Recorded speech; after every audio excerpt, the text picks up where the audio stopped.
नमस्कार, जय हिंद, जय श्री राम दोस्तों। शिवम चौधरी ऑफिशियल में आप सबका स्वागत है।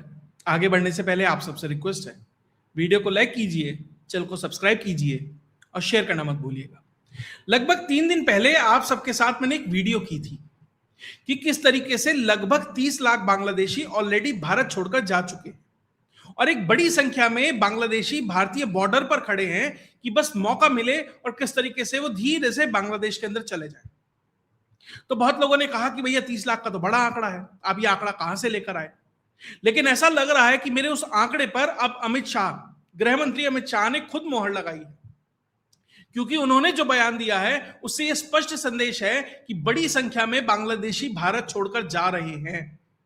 और क्या तैयारी है अमित शाह की और क्या प्रमुख कारण है जिसकी वजह से ये सारे के सारे अवैध बांग्लादेशी धड़ाधड़ भारत छोड़कर जा रहे हैं। लेकिन भारत में भी कई राज्य ऐसे हैं जो जहां पर जितने बांग्लादेश की तरफ जा रहे हैं उसमें से कुछ हिस्सा उन राज्यों की तरफ भी जा रहा है। तो उन्होंने ऑलरेडी अपने राज्यों में रेड अलर्ट करना घोषित कर दिया है। उस विषय पर तो चर्चा होगी ही, साथ ही एक और विषय पर चर्चा होगी कि बहुत सारे मीडिया सोर्सेज हैं जो एक बात क्लेम कर रहे हैं कि क्या बांग्लादेश के 8 गांव ऑलरेडी भारत में आ चुके हैं, या कम से कम उन 8 गांवों ने यह इच्छा व्यक्त की है कि हम भारत में आना चाहते हैं और उसके ऊपर सरकार और बीएसएफ क्या विचार कर रही है, इस बारे में बात होगी। पहले उन 8 गांव की ही बात कर लेते हैं। अभी लगभग एक हफ्ता पहले खबर आई कि भैया जो शुभेंदु अधिकारी की जो सरकार आई है उसने स्पष्ट कर दिया है कि अब पूरा का पूरा जो बॉर्डर है पश्चिम बंगाल और बांग्लादेश के बीच में उसको फेंस करना है। जमीन उसके लिए ऑलरेडी अलॉटमेंट होना शुरू हो गया है। सबसे पहले तो वो अलॉटमेंट दिखा देते हैं। जिले वाइज ये जमीनें ऑलरेडी अलॉट कर दी गई हैं बीएसएफ को। कूच बिहार में लगभग 23 एकड़, जलपाईगुड़ी में 35, दार्जिलिंग में लगभग 9 एकड़, उत्तर दिनाजपुर में लगभग 3, दक्षिण दिनाजपुर में 20, मालदा में 11, मुर्शिदाबाद में 38, नादिया में लगभग 1 एकड़, 24 नॉर्थ परगना में लगभग 2.5 एकड़। तो इस तरीके से जो जमीनें हैं वो ऑलरेडी वहां पर दे दी गई हैं बीएसएफ को, भैया अपनी बाड़बंदी करनी शुरू कर दीजिए। तो उसी एवज में, बल्कि कूच बिहार में तो बहुत सारे किसानों ने स्वतः अपनी जमीन डोनेट कर दी है। तो उसी क्रम में बाड़बंदी चल रही है, उसका सर्वे होना है। पहले सर्वे होगा कि कहां लगनी है, कितनी दूरी पर लगनी है, कितनी ऊंची लगनी है, इस टेरेन के हिसाब से कौन से सेंसर्स होने चाहिए, कौन से रडार सिस्टम्स होने चाहिए, कौन से ड्रोन होने चाहिए, वो पूरा का पूरा वहां पर सर्वे चल रहा है। तो उसी कूच बिहार में एक जगह है, वो एक एनक्लेव है, वो भारत के अंदर पड़ता है और बांग्लादेश का हिस्सा है, वो भारत के अंदर पड़ता है, चारों तरफ उसके भारत है। तो लगभग 1971 के बाद ऐसे बहुत सारे एनक्लेव्स थे जो इधर रह गए थे, बहुत सारे इधर के थे जो उधर चले गए थे, और प्रधानमंत्री नरेंद्र मोदी और शेख हसीना की सरकार के बीच में बहुत सारे एनक्लेव्स का एक्सचेंज हो गया था। लेकिन ये एक एनक्लेव बचा है कूच बिहार के अंदर, और उसमें लगभग 2.5 से 3 लाख की आबादी रहती है। तो इंदिरा गांधी की सरकार में ही उस एनक्लेव को बांग्लादेश से जोड़ने के लिए, जो बांग्लादेश का हिस्सा भारत में पड़ता है, लगभग 3 बीघे की एक जगह दी गई थी जो बीच में एक रास्ता है ताकि बांग्लादेश उन 2.5-3 लाख लोगों से कनेक्ट कर सके। अब उसके ऊपर कोई लिखत पढ़त नहीं है वो भारत की जमीन, लेकिन उसने गुड फेथ में बांग्लादेश को दिया हुआ है कि ठीक है, बांग्लादेश से आप इस एनक्लेव को जोड़ लीजिए। तो उसी की जो सर्वे है वो बीएसएफ कर रही थी कि भैया उसके दोनों, कम से कम दोनों तरफ, ठीक है 3 बीघे बांग्लादेश के पास ही है, लेकिन उसके आसपास तो फेंसिंग करनी ही है। जब वो फेंसिंग हो रही थी तो वहां से बीजेपी की तरफ से उसका बहुत सारा विरोध किया गया। ये एक बड़ी खबर बनी। लेकिन इसी में एक खबर और निकल के आई है कि लगभग वहां 8 गांव ऐसे हैं, मल्टीपल मीडिया सोर्सेज इसको कवर कर रही हैं कि लगभग वहां 8 गांव ऐसे हैं जिन्होंने ये इच्छा व्यक्त की है, और 8 के 8 गांव हिंदू बाहुल हैं। उन्होंने ये इच्छा व्यक्त की है कि वो भारत में आना चाहते हैं। और उन्होंने ये भी बताया कि भैया जब ब्रिटिश टाइम में जो सर्वे हुआ था, उस सर्वे के हिसाब से हमें बांग्लादेश में नहीं, हमें भारत में होना चाहिए था। जैसे जो चिटेगोंग हिल ट्रैक्ट है, जब आजादी हुई तो उन्होंने वहां भारत का झंडा फहराया। उन्हें अगले दिन या 48 घंटे बाद पता चला कि नहीं, हम तो बांग्लादेश में हैं, हिंदू बाहुल होते हैं। तो ऐसे बहुत सारे हिस्से हैं, ऐसे बहुत सारे एनक्लेव्स हैं जो बांग्लादेश में चले गए, जो भारत में होने चाहिए थे क्योंकि वो हिंदू बहुल थे। लेकिन अंग्रेजों ने जिस जल्दबाजी के साथ पार्टीशन किया और जो उस समय की विसंगतियां रही, उनके कारण से ऐसे बहुत सारे गांव हैं जो वहां रह गए। अब उन 8 गांवों ने यह कहा है कि हम हिंदू बहुल हैं, अंग्रेजी सर्वे के हिसाब से भी हमें भारत में होना चाहिए था, जिस जिले में हम उस समय पढ़ते थे वो भी भारत में आ गया, लेकिन फिर भी हमें बांग्लादेश को दे दिया गया और हम बॉर्डर के गांव हैं। अब उन्होंने ये रिक्वेस्ट बीएसएफ के माध्यम से सरकार तक पहुंचाई है कि भैया कोई ऐसा अरेंजमेंट कीजिए कि हम भारत में आ जाएं। देखिए संभावनाएं कम है। अब बांग्लादेश उन 8 गांवों को या तो अनऑफिशियली चीजें हो जाए कि भैया जो बीजीपी है वो अनऑफिशियली पीछे हट जाए, ऑफिशियली तो ये चीजें होनी बहुत मुश्किल है। लेकिन जिस तरीके से वहां से अलग अलग रिपोर्ट आती है, सरकार उसे कभी वेरीफाई नहीं करेगी कि ऑलरेडी चिकन स्नैक थोड़ा थोड़ा मोटा हो रहा है, कि जहां जो बीजेपी है, जो बांग्लादेश की गार्ड्स है, बॉर्डर गार्ड्स है, वो अपने अपने इन्फ्लुएंस को थोड़ा घटाते हुए थोड़ा थोड़ा पीछे जा रही है, और जो भारत की जो फोर्सेस हैं या लोग हैं जिस तरीके से हैं वो उसमें अपना वर्चस्व दिखा रहे हैं। तो क्या इसी तरीके से इन 8 गांवों को भी ले लिया जाएगा? ये तो समय बताएगा। लेकिन जो खबर है उसके हिसाब से लगभग इन लोगों ने क्लेम किया है कि भैया हम भारत में आना चाहते हैं, भारत के साथ रहना चाहते हैं। भारत और भारत सरकार अब इसके लिए कोई व्यवस्था बनाए कि हम किस तरीके से यहां आ सकते हैं।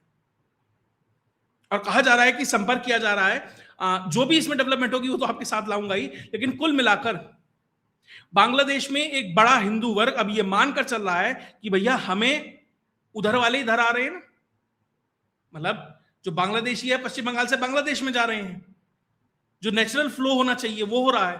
तो भैया दूसरा नेचुरल फ्लो ये बनता है कि बांग्लादेशी जो हिंदू हैं वो अपने घर में वापस आए। लेकिन भारत उनके साथ वो जमीन भी चाहेगा जिसके ऊपर वो बसे हुए हैं। तो क्या ये 8 गांव के लोग और 8 गांव की जगह भारत में आएगी? खैर ये तो समय बताएगा। जो भी इसमें डेवलपमेंट होगा वो आपके सामने लाऊंगा जरूर, कि किस तरीके से धीरे धीरे, और ये अगर एक जगह ये मांग उठती है और इस पे कोई एक्शन होता है या कोई विचार होता है या कुछ भी होता है ग्राउंड पे, तो भैया बॉर्डर से लगती हुई बहुत सारी जगह हैं जहां ये क्लेम होने लगेगा। और तो क्या ये आग चिटगांव हिल ट्रैक तक भी पहुंचेगी, जहां पर भी ये लोग मांग करने लगेंगे कि नहीं भैया हमें या तो हमारा इंडिपेंडेंट जगह दो या हमें भारत में आना है। क्योंकि अगर आपने एक सिरा खोल दिया फिर तो भैया वो जैसे होता है ना, कपड़े का एक धागा खोल दीजिए तो फिर वो उधड़ता चला जाता है। तो अगर ये होता है तो निश्चित तौर पर ये बहुत सारी जगह वो एस्पिरेशंस जो दबी हुई हैं, जो इस्लामिक जो कट्टरपंथी हैं उनके डर से, सरकार के डर से जो लोग चुप बैठे हैं, तो उनको भी कहीं लगेगा कि भैया हमें भी आना चाहिए। क्योंकि बांग्लादेश से किसी भी दिन भारत एक बेहतर स्थिति में है, economically, socially, culturally, politically, geopolitically, हर तरीके से। तभी तो आते हैं लाखों में बांग्लादेशी इधर। खैर जो भी होगा वो तो आपके साथ लाऊंगा ही। उसके अलावा मैंने एक बात कही थी 3 दिन पहले कि लगभग 30 लाख बांग्लादेशी इस देश को छोड़ के जा चुके हैं। उसके ऊपर मतलब ऐसा नहीं है कि अमित शाह ने मेरा वीडियो देखा है, लेकिन अमित शाह का एक बयान आया है। उन्होंने एक रैली में कहा कि लगभग 5,000 से 10,000 अवैध रूप से भारत में रहने वाले लोग बंगाल छोड़कर रोज जा रहे हैं। कि भैया पहले 5 से 10,000 लोग रोज आते थे, अब रोज जा रहे हैं। जब एसआईआर का सर्वे हुआ था तो उस समय भी जो बीएसएफ के एक अधिकारी थे उनकी तरफ से एक बयान आया था कि लगभग 25,000 अवैध बांग्लादेशी ऑलरेडी भारत छोड़कर बांग्लादेश जा चुके हैं। तो संभवतः उस अधिकारी के पास अपने उस इलाके का, रीजन का डेटा होगा कि भैया इन 10 जिलों में मेरा जानकारी है तो इन 10 जिलों से इतने गए हैं। पूरे बॉर्डर से कितने लोग गए होंगे अगर उसे कंपाइल करेंगे तो भी एक बड़ा आंकड़ा आएगा। और अगर 5,000 और 10,000 का एवरेज निकाल ले, लगभग 7,500-8,000 लोग भी अगर रोज जा रहे हैं तो अब तक भी लाखों लोग ऑलरेडी बांग्लादेश पश्चिम बंगाल छोड़कर निकलने शुरू हो गए हैं। इसके अलावा शुभेंदु अधिकारी ने एक बात और कही कि जब हम सरकार में आए, हमने जितनी भी सरकारी योजनाएं लागू हो रही हैं, जब उसका डेटा खंगालना शुरू किया, उसको फिल्टर किया, तो लगभग 30 लाख लोग ऐसे निकले जो उन योजनाओं के लिए कुपात्र थे, उनको मिलनी ही नहीं चाहिए थी। और सबसे बड़ी बात, ऐसा नहीं उन्हें मिलनी नहीं चाहिए थी कि भाई गरीबों के लिए कोई योजना है वो अमीर लेके जा रहा है, पिछड़ों के लिए कोई योजना है वो अगड़ा लेके जा रहा है। नहीं, वो भारत के नागरिक ही नहीं है। तो आपके पास वहां से भी एक डेटा फिल्टर होता है। उसके अलावा जिस तरीके से सुप्रीम कोर्ट ने यह कहा कि जो 26 लाख नाम हैं जो एसआईआर में निकल कर आए हैं, जो संदेहास्पद हैं, वो डेटा आपको एमएचए को देना है।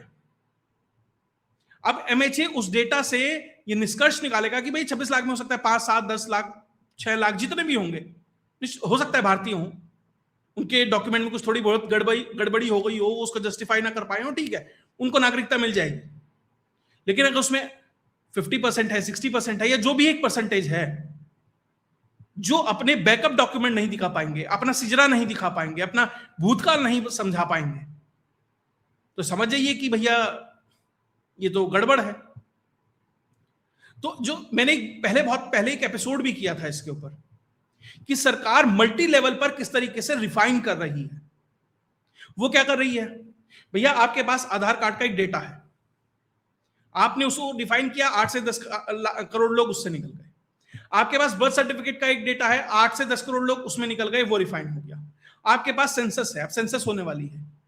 उसके बाद आपके पास एसआईआर का डेटा है, वैक्सीनेशन का डेटा है, अलग अलग जो सरकारी योजनाएं चल रही हैं उनका डेटा है। आप सबको उठाइए और फिल्टर लगाइए और सबको एक दूसरे के ऊपर सुपर इंपोज कीजिए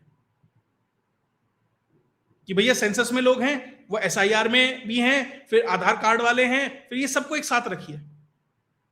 उसमें से एक बड़ी संख्या रिफाइन होकर बाहर निकलेगी जो आपको समझ आएगा कि इनके डेटा में कहीं ना कहीं गड़बड़ है।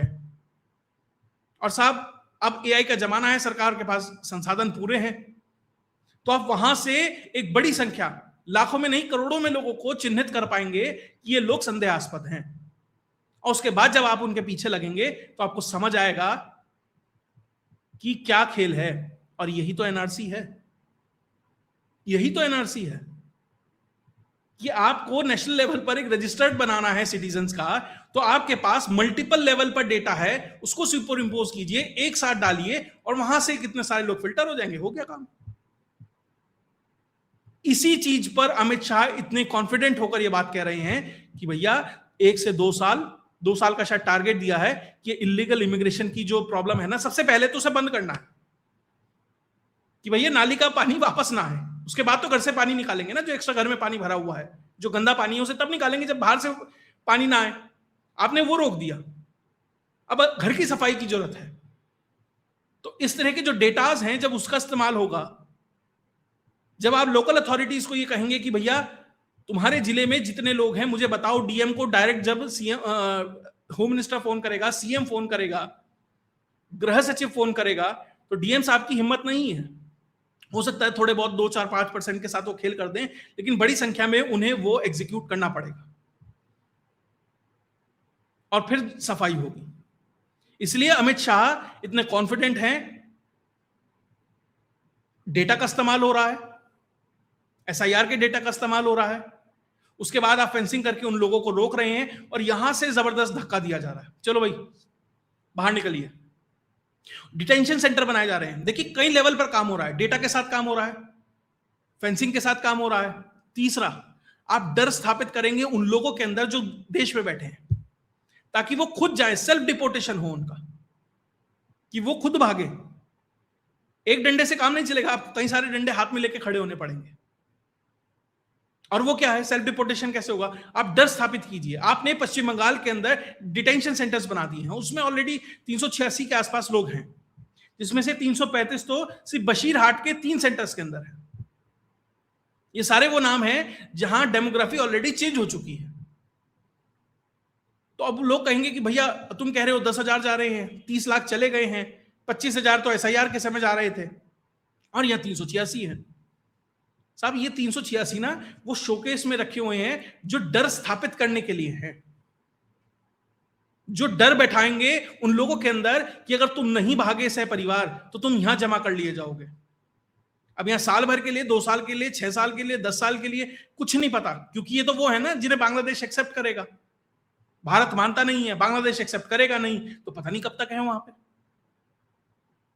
अब सुप्रीम कोर्ट में कोई अभिषेक मनु सिंघवी, कपिल सिब्बल मानवाधिकार लेकर इंदिरा जयसिंह पहुंचेंगी तो बात अलग है, और पहुंचेंगे, लेकिन तब तक तो वो डर स्थापित करेंगे ना।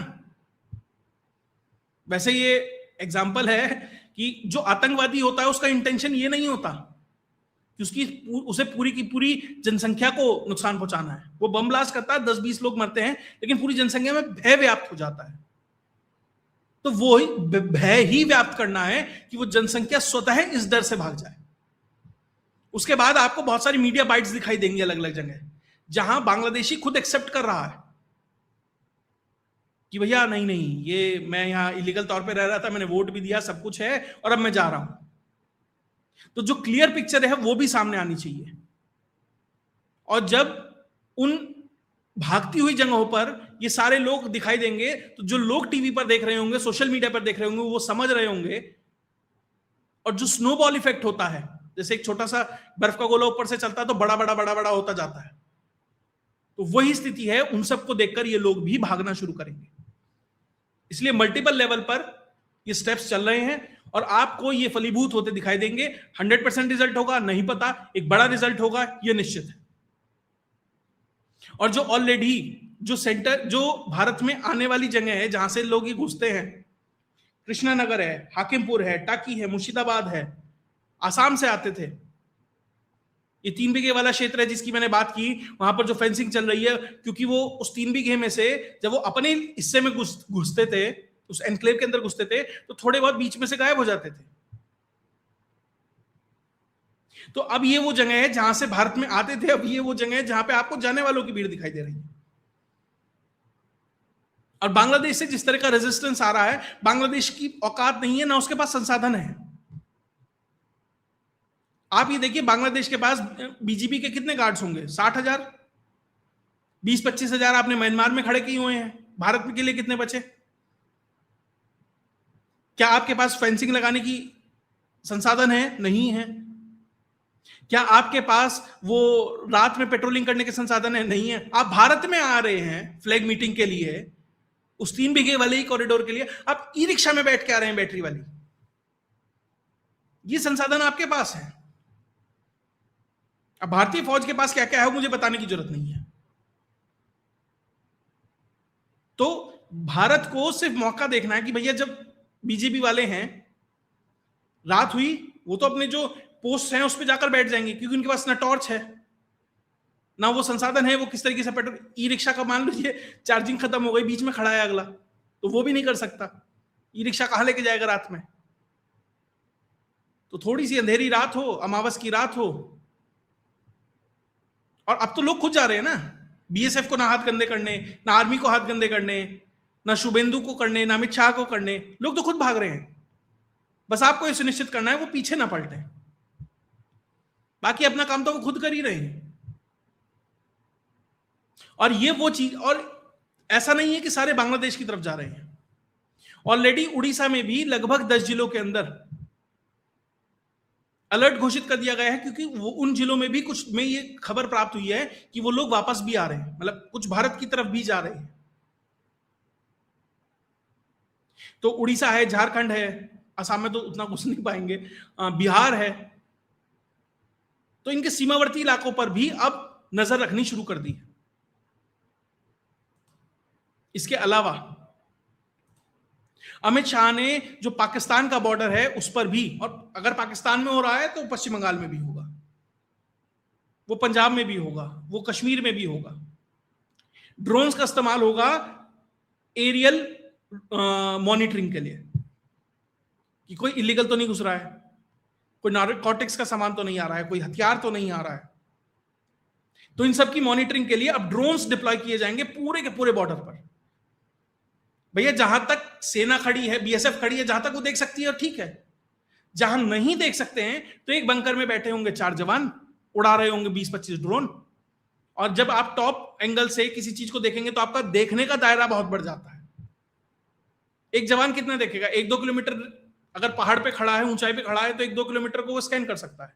लेकिन एक ड्रोन जब वो कई 100 फीट ऊपर उड़ रहा है तो 10-20 किलोमीटर को देख सकता है। जहां घने जंगल होंगे वो थर्मल इमेजिंग का इस्तेमाल किया जाएगा। तो भैया अब आपका घुसना और मुश्किल हो जाएगा। और जो बॉर्डर पर आपके लिए सपोर्ट सिस्टम खड़ा है, इंफ्रास्ट्रक्चर खड़ा है बॉर्डर पे, देखिए वहां से वो घुसने में मदद कर रहा है बीजेपी या आईएसआई, पाकिस्तान, वहां की फौज, रेंजर्स जो भी हैं, लेकिन भारत में आने के बाद भी तो सपोर्ट सिस्टम है ना, तो बॉर्डर पे उसको भी डिसमेंटल किया जा रहा है। पाकिस्तान में ऑलरेडी जो पाकिस्तान की बॉर्डर है वहां पर बुलडोजर एक्शन शुरू हो गया है कि बॉर्डर से 15 किलोमीटर की रेंज तक जो भी अनऑथराइज्ड स्ट्रक्चर है, जिसकी अनुमति नहीं ली गई है बीएसएफ से, बुलडोजर ऑलरेडी शुरू हो गया। ऐसा नहीं है कि होगा, कहा गया है कि देखो ये करो, शुरू हो गया है, कार्यक्रम ऑलरेडी चल रहा है। और वहां चल रहा है तो पश्चिम बंगाल में भी चलेगा, त्रिपुरा में भी चलेगा, मेघालय में भी चलेगा, असम में भी चलेगा, पंजाब में भी चलेगा, नेपाल में भी चलेगा। और नेपाल में तो योगी आदित्यनाथ ने बहुत, नेपाल बॉर्डर पे तो आसानी से कई लाख स्ट्रक्चर गिराए गए हैं। वो था ना, वो कहता है सिद्धू सुमड़ी पे घुमड़ी, पता भी नहीं लगा। शायद कोई इलेक्शन चल रहा था कि कोई एक खास मुद्दा चल रहा था, उस दौरान हाथ साफ कर दिया योगी आदित्यनाथ ने। बहुत सारे इलीगल स्ट्रक्चर्स थे, रिलीजियस, सब गिरा दिए गए। और अब तो एक नया चल रहा है कि जो सीमांचल है, दिल्ली है, राजस्थान है, यहां पर जितने भी पिछले 10-12 साल में 50 लाख से ऊपर के ट्रांजैक्शन वाली प्रॉपर्टीज रजिस्टर हुई हैं, उनकी जांच चल रही है। जो लोग, रिलीजियस लोग बहुत ज्यादा विदेशी यात्राएं कर रहे हैं, उनका ट्रैक किया जा रहा है। और ये वो चीजें हैं जो मीडिया में लीक हो गई। 10 चीजें लीक होती हैं और 10,000 पीछे चल रही होती हैं जो पता भी नहीं लगती। तो एक बात मैं इसलिए थोड़े से विश्वास के साथ कह सकता हूं कि भैया अगर आप मुझसे 2014 में पूछते, 15 या 17, 20, 19 तक भी पहुंचते कि क्या ये संभव है कि यहां से बांग्लादेशी या इलीगल लोग भाग जाएंगे, तो शायद मेरा जवाब नेगेटिव में होता। लेकिन अमित शाह जिस तरीके से डिलीवर कर रहे हैं एक ट्रैक रिकॉर्ड के साथ, इसलिए नहीं कि भैया वो बहुत अच्छा बोलते हैं, बहुत अच्छे प्रशासक हैं, बहुत अच्छे राजनेता, नहीं, वो डिलीवरी के हिसाब से, उनके इतिहास के हिसाब से। अगर नक्सलवाद पे हमला हो रहा है, अगर सीए लागू हो रहा है, अगर ये टेरर नेटवर्क्स बस्ट हो रहे हैं, अगर इंटरनल सिक्योरिटी में काम हो रहा है और जो चीजें निकल निकल के सामने आ रही हैं, पीएफआई के ऊपर बैन होना है, तो ऐसा लगता है कि एक व्यक्ति है जिसने डिलीवर किया है, तो आप उससे आशा लगा सकते हैं। और उसी आशा के तहत मुझे लगता है कि जो ये जो इलीगल वाला मामला है, इसको भी एक फाइनल सॉल्यूशन तो नहीं कहूंगा, लेकिन हाँ एक बहुत हद तक इसका बेहतर इलाज निश्चित तौर पर ऐसा लग रहा है कि अमित शाह करते नजर आ रहे हैं। बाकी जो भविष्य में डिलीवर होगा उस हिसाब से है। अभी तो पास्ट ट्रैक रिकॉर्ड के हिसाब से फ्यूचर को अंदाजा लगाया जा रहा है। बाकी फ्यूचर में क्या होगा वो तो तभी पता लगेगा, और जो भी होगा वो आपके साथ जरूर लेके आऊंगा। अगर आपको ये वीडियो विश्लेषण अच्छा लगा तो वीडियो को लाइक कीजिए, चैनल को सब्सक्राइब कीजिए और शेयर करना मत भूलिएगा। जय हिंद, जय भारत।